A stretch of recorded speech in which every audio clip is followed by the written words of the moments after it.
Hi friends, അപ്പോൾ നമ്മൾ ഇത്തവണ വരയ്ക്കാൻ വേണ്ടി എടുത്ത പേപ്പർ നമുക്ക് ചെറിയൊരു പണി തന്നു. പണിയെന്ന് വെച്ച് കഴിഞ്ഞാൽ നമുക്ക് ഡ്രോയിങ് ചെയ്യാൻ വേണ്ടി നല്ലൊരു പേപ്പറൊന്നും അല്ല ഇത്.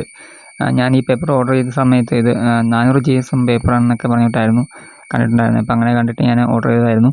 പക്ഷേ ഇത് 400 പോയിട്ട് 200 GSM പോലും ഇല്ല എന്ന് എനിക്ക് തോന്നുന്നു. അപ്പം അത് തന്നെയല്ല, ഈ പേപ്പർ റഫാണ്. നമുക്ക് വരയ്ക്കാൻ വേണ്ടി കുറച്ച് സ്മൂത്തായിട്ടുള്ള പേപ്പറാണെങ്കിൽ കുറച്ചുകൂടെ ഈസിയായിട്ട് നമുക്ക് ഡ്രോയിങ് നല്ല രീതിയിൽ ചെയ്യാൻ സാധിക്കും. ഞാൻ വരച്ച് തുടങ്ങിയായിരുന്നു, പക്ഷേ വരച്ച് തുടങ്ങിയ സമയത്ത് തന്നെ എനിക്ക് മനസ്സിലായി ഇത് നല്ലതല്ല എന്നുള്ളത്. അതുകൊണ്ട് ഈ ഡ്രോയിങ് ഞാൻ ഇവിടെ വെച്ച് നിർത്തുവാണ്. അപ്പോൾ ഞാൻ പറഞ്ഞിട്ട് നമ്മുടെ ഈ പേപ്പർ തീർന്നിരിക്കുകയാണെങ്കിൽ ഈ പേപ്പർ വന്നാൽ നമുക്ക് വരയ്ക്കാൻ സാധിക്കുമെന്ന് പറഞ്ഞിട്ടുണ്ടായിരുന്നു.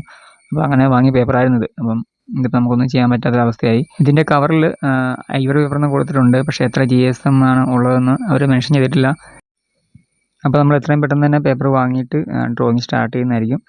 നിങ്ങൾ പറയുന്നതൊക്കെ ഞാൻ വരയ്ക്കുന്നതായിരിക്കും. അപ്പോൾ നിങ്ങൾ ജസ്റ്റ് ഒന്ന് വെയിറ്റ് ചെയ്യുക. അതുപോലെ ഡ്രോയിങ് നിങ്ങൾ പ്രാക്ടീസ് ചെയ്തുകൊണ്ടിരിക്കുക.